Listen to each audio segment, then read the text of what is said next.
dulu berbicara, jangan bicara tanpa paham persoalan, itu berbahaya.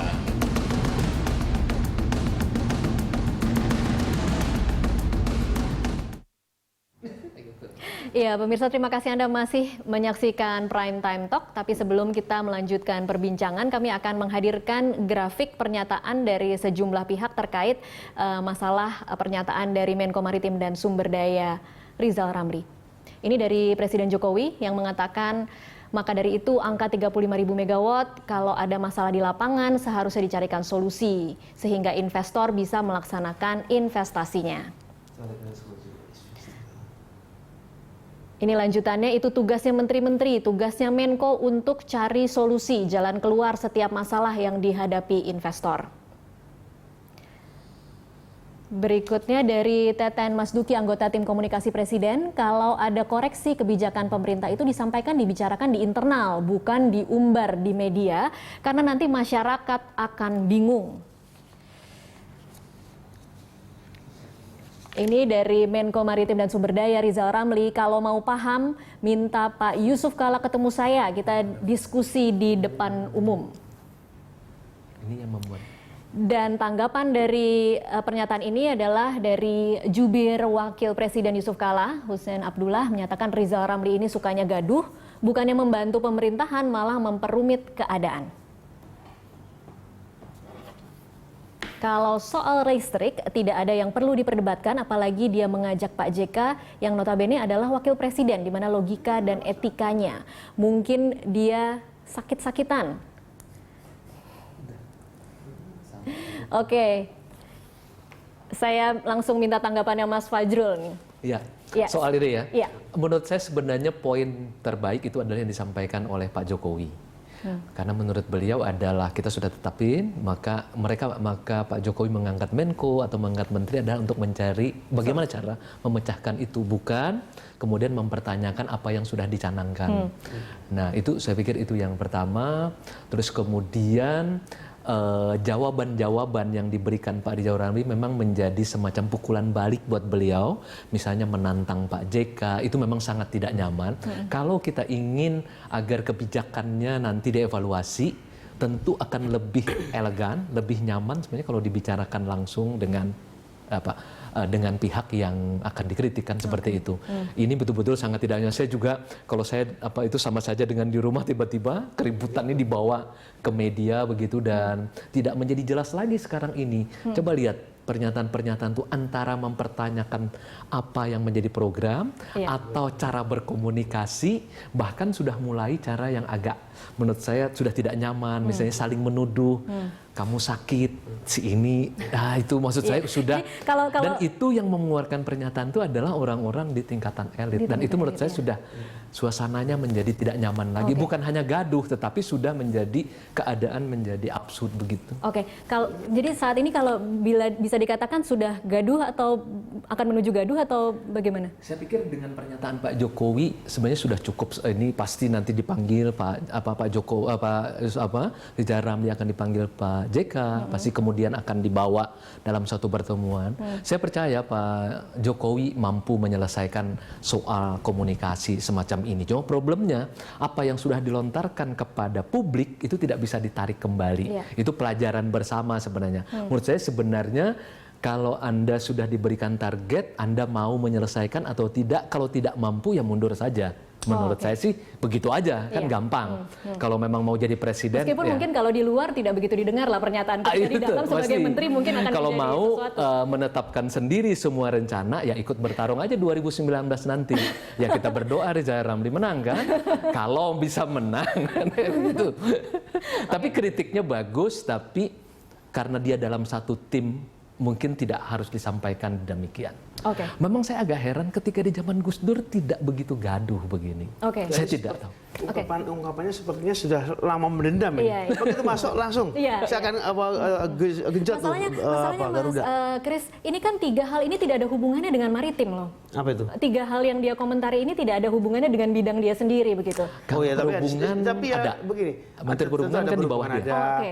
tapi juga masalah-masalah PLN apa itu berhubungan dengan hal energi. Iya. Ada ya nyinggung-nyinggung lah kalau di Nyinggung-nyinggung, kalau di tapi hubungan bukan ada. pure maritim Ya, tadi ya, ya. itu. Ya. Tapi memang tadi itu, di sini betul-betul komunikasi politik yang tersamar, yang diperdebatkan sebetulnya bukan substansi mengenai barang itu. Iya. Tetapi tadi itu agenda siapa yang dapat, siapa bagaimana pembagian itu semua di benak itu mudah orang membangun dibangun persepsinya karena itu. Oke. Sebab bagi saya sudah terlalu pintar Pak Rizal Ramli melawan wakil presiden, tidak masuk akal, Iya. tidak ada dalam pakem itu. Iya. Iya toh? Dalam organisasi tidak mungkin. Tidak mungkin seperti itu. Oke. Tapi dia terlalu seperti itu. Nah, yang bisa melampaui daripada akal budi ini adalah apa? Kepentingan, interest. Oke. Nah, kenapa? Karena untuk menjinakkan nafsu kepentingan itu tidak bisa hanya dengan akal sehat, tidak bisa. Akal sehat tidak bisa mengendalikan nafsu orang, tidak akan bisa. Jadi pernyataan Rizal Ramli saat ini bukan hanya sekedar menunjuk apa yang salah, tetapi memang ada misi tertentu untuk menggoyang sesuatu. Bukan misi, tapi tadi interest yang kita juga berspekulasi seperti apa, tapi tentu ini semua kita mendengar dari luar ya, yang kemudian bisa menjadikan orang berspekulasi seperti ini. Oke, baik. Ditahan dulu, kita ada penelpon yang sudah bergabung bersama kita di studio pada malam hari ini. Ada Pak Jan dari Maluku Tenggara. Selamat malam Pak Jan. Oke, halo Pak Jan. Oke, sayang sekali terputus. Sekarang pertanyaan saya ke Pak Mas Kris dan juga Mas Fajrul. Mungkin bagaimana caranya Presiden bisa mengendalikan seorang Rizal Ramli kalau dalam 1 minggu saja sudah ada 3 pernyataan yang seperti ini? Tinggal dipanggil saja. Menurut Anda mau itu? terusin apa enggak? Menteri Itu yang seharusnya dilakukan oleh Menteri Jokowi, Ekonomi itu gampang banget. Oke. Karena nggak ada, paling tidak di belakangnya kekuatan politik itu hampir tidak ada. Kecuali kalau Karena memang Jokowi profesional. memang memasang Rizal Ramli untuk melakukan ini, begitu ya? Malam ini diganti juga nggak ada yang ribut. Iya betul sekali. benar Nggak sekali. ada yang ribut. Tapi menurut saya sayang sekali kecerdasan yang lebih yang dimiliki oleh Pak Rizal Ramli mestinya bisa banyak membantu ya. Jadi oke lah, mari bicarakan kembali soal 35.000 watt ini secara transparan. Jadi bukan hanya dibicarakan misalnya mengenai apa yang sudah menjadi targetnya dan harus diselesaikan dalam 10 tahun ke depan ini, terus kemudian memang mengenai siapa mendapatkan apa dan kapan dan bagaimana, itu memang tampaknya itu yang ingin dikejar. Oke, kalau dalam minggu-minggu ke depan setelah mungkin kita menyaksikan ada pemanggilan dari Wakil Presiden atau pemanggilan dari Jokowi terhadap Rizal Ramli, tetapi masih tetap keluar statement-statement seperti ini, bagaimana kita harus membacanya, Mas Kris? Saya paling kalau saya sih nanya ke Rizal, Anda mau terus begini. sama saya apa enggak? Tentu begini, Pak Jokowi dihadapkan kepada 2 hal yang memang tidak mudah. Ya kan? Pertama tentu bagaimana dia juga bisa menertibkan pertarungan kepentingan di sekitar dia, tapi juga menurut saya dia akan mempertaruhkan martabatnya. Kalau kemudian juga Pak Jokowi tidak juga tegas, tegas untuk bisa mengatakan Pak Ramli cukup lah ya, sekarang sudah cukup lah. Karena apa? Karena ini juga bisa merusak suasana. Ini bukan karena apa, tapi karena bahwa ini credibility presiden kepala negara juga dipertaruhkan. Ini yang harusnya dikatakan. Iya, seperti begitu. Sehingga kemudian, tapi juga dua-dua. Tapi ini semua kan kita tahu semua, kalau bisa dikumpulkan begitu. Semua kan ada pertarungan-pertarungan yang lain. Jadi bapak-bapak, oleh karena itu juga ini sedikit jangan terlalu overdosis ya di dalam memperjuangkan kepentingan-kepentingan yang jauh dari kepentingan masyarakat. Mesti begitu, jadi dua-dua. Dua-duanya Rizal harus Ramli juga kemudian, di berita seperti itu, tapi juga dikumpulkan, ini semua kita tahu semua lah. Pokoknya publik juga mencium apa yang terjadi. Jadi oleh karena itu, oke lah, sekarang ini jangan terlalu bersemangat untuk memperjuangkan kepentingan yang jauh daripada aspirasi masyarakat. Oke, Mesti baik. begitu. Kita coba sapa lagi, ada Pak Jan dari Maluku Tenggara. Selamat malam Pak Jan. Selamat malam. Iya, selamat malam Pak.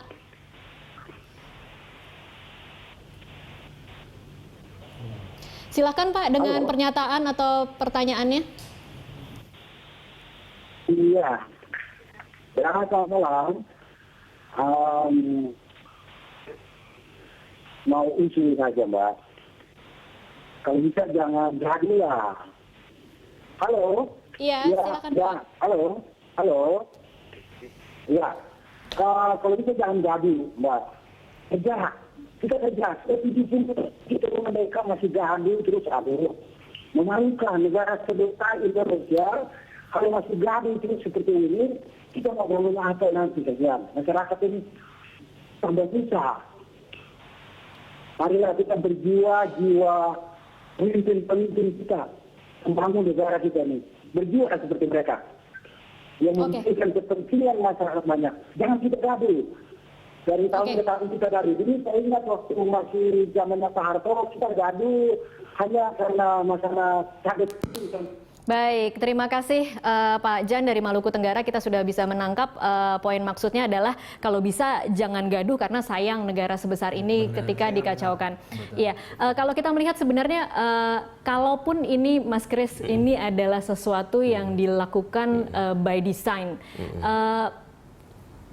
apa ya cukup berbahayakah terhadap kredibilitas pemerintahan? Oh iya, jelas dong.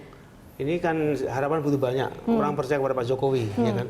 Meskipun Pak Jokowi kita juga tahu tidak mudah untuk membentuk tim yang benar-benar tim itu bebas daripada kepentingan. Ya, oleh karena itu memang sekarang ini semua menurut saya tidak cuma menuntut Pak Jokowi dan juga Pak Rizal Ramli, tapi juga semua dituntut lah. Semua dituntut bagaimana kenegarawanan mereka ini. Ini jabatan bukan main-main itu. Menko dan wakil presiden dan sebagainya. Mereka itu kan sudah betul-betul menyampaikan sesuatu yang harapan rakyat itu besar sekali. Oleh karena itu yang paling baik kumpulkan semua menko-menko ya dulu dan wakil presiden untuk bisa mengakhiri kegaduhan ini dan betul-betul bekerja untuk rakyat. Oke, Ya kan? Betul. Mas Fajrul. Saya pikir itu ya, saya ingin kembali saja kepada yang normatif karena problemnya kan gini, ini sudah dalam bentuk Kepmen kan, 0074K21 MEM 2015 dan jelas pengembang listrik swasta 25.900 megawatt.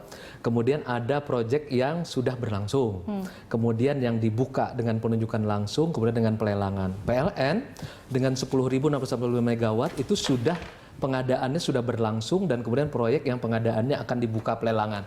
Ini kan tidak mungkin ditarik kembali kan yang seperti ini. Jadi maksud saya, kalaupun ada kritik, coba difokuskan yang mana. Ini publik juga kalau ditanya sebenarnya yang dikritik Pak Rizal Ramli itu yang mana sih? Apakah 35.000 watt dengan penyebarannya ataukah yang sudah berjalan ini atau yang mana? Karena sekarang itu tiba-tiba menghilang. Tiba-tiba muncul layer baru tentang siapa sih nama-nama di belakang ini gitu. Iya kan itu kan. Itu yang kemudian muncul. Lalu kemudian tiba-tiba ada istilah kalau begini tidak efisien, kalau tidak. Nah itu. Menurut saya kalau itu kebijakan dibicarakan secara internal, gitu. Tapi kalau mengenai yang siapa itu kan bisa dikerjakan misalnya kalau jadi pelanggaran hukum, toh misalnya tiba-tiba mendapatkan proyek tanpa melalui prosedur yang benar, kan bisa masuk penjara kan, seperti itu. Atau ada hengki-pengki di baliknya.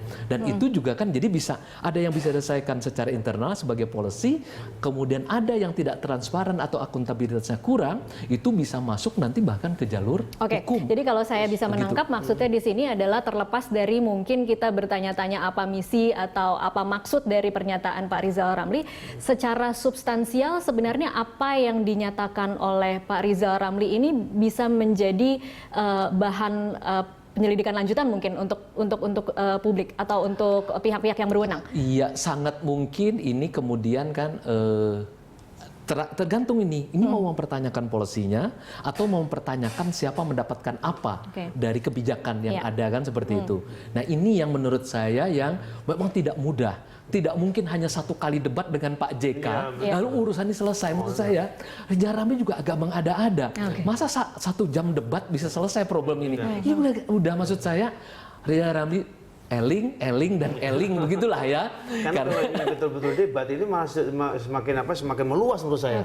Belum lagi ditanggapi publik dan sebagainya. Saya agak tidak mengerti itu maksudnya berdebat itu lebih kepada mempertunjukkan kemampuan argumentasi masing-masing atau karena kalau namanya sudah debat, ini pertanyaan-pertanyaan bisa kemudian juga pertanyaan yang tidak diduga bisa terjadi. Misalnya Pak Rizal Ramli menanyakan, lalu bagaimana dulu programnya 10.000 watt? Dari mana itu kemudian? Mana sekarang? Apa itu barang-barangnya? Bisa begitu juga kan? Nah ini kan kemudian mengadu-adu yang itu semakin membuat keruh suasana. Padahal ini sudah berjalan 1 tahun, ya sudah banyak membuang waktu. Menurut saya sudahlah. Sekarang ini semua kembali lagi kepada niat awal semula. Bagaimana mereka berkumpul mempunyai kekuasaan yang deliver kepada publik kan begitu. Iya, Betul. oke. Pak Jokowi pasti juga mungkin ini jadi kan situasi kan agak prihatin nih soal rupiah, Iya. kemudian soal ekspor, impor dan segala macam. Kalau investasi, kalau ini mengganggu, kalau saya akan bertindak tegas. Dan harus cepat ya mungkin. Harus Mas cepat. Fajrul. Oke. Riza Ramli diam Atau keluar. mau ikut bersama dengan kita. Oke, baik. Kita sapa lagi penelpon yang sudah bergabung. Ada Pak Sastro dari Surabaya, Jawa Timur. Selamat malam Pak Sastro. Selamat malam, selamat malam. Iya, silakan Pak, ada komentar? Pendapat saya begini, Rizal Ramli diberhentikan sekarang pun sulit, diberhentikan kemudian pun sulit, sama sulitnya. Tapi, halo? Iya, silakan Pak. Nah, timbang lama bermasalah ini persoalan, sama sulitnya diberhentikan atau dipertahankan, lebih bagus diberhentikan sekarang, ganti yang baru, supaya jangan gaduhnya lama gitu. Baru reshuffle minggu lalu sudah mau reshuffle lagi, sekarang bagaimana Pak? Itu kan karena kelakuannya sendiri, karena kelakuannya begitu mempermalukan pemerintahan itu. Wibawa negara ini nggak ada lagi gara-gara dia satu orang. Oke, baik. Dan menurut Anda tiga pernyataan tadi sudah cukup ya untuk kemudian menghentikan Pak Rizal Ramli? Berhentikan sudah cukup. Jangan alasan ini kan membuat gaduh, bukan memperbaiki. Pak Jokowi mencari orang untuk memperbaiki, walaupun dia pintar, walaupun dia bodoh, gitu. Oke. Makasih, Baik, Pak, ya. terima kasih Pak Sastro dari Surabaya. Ya, kalau seperti itu posisinya sebenarnya pertanyaannya sekarang salahkah kemudian Jokowi memilih Rizal Ramli masuk ke dalam kabinetnya? Mesti tanya kepada Pak Jokowi itu. Kadang-kadang pilihan politik tidak ada pilihan yang ideal. Pilihannya kadang-kadang yang buruk dan kurang buruk. Ya kan? Atau yang kurang buruk dari yang lebih buruk. Itu saja pilihannya ya, seperti itu kan. Ya. Tapi kalau Tidak ideal. untuk jabatan Pak Rizal Ramli ribuan orang yang bisa menunggu. Oh begitu. Anda berpikir seperti itu. Oke. Bisa. Untuk tim ekonomi itu, aduh, ini banyak sekali pakar ekonomi yang bisa kita ajak. Betul. Oke, jadi jangan merasa bahwa Anda satu-satunya. Oke, baik. Kita akan lanjutkan di segmen selanjutnya. Pemirsa tetaplah bersama kami. Usai News Update kami akan kembali.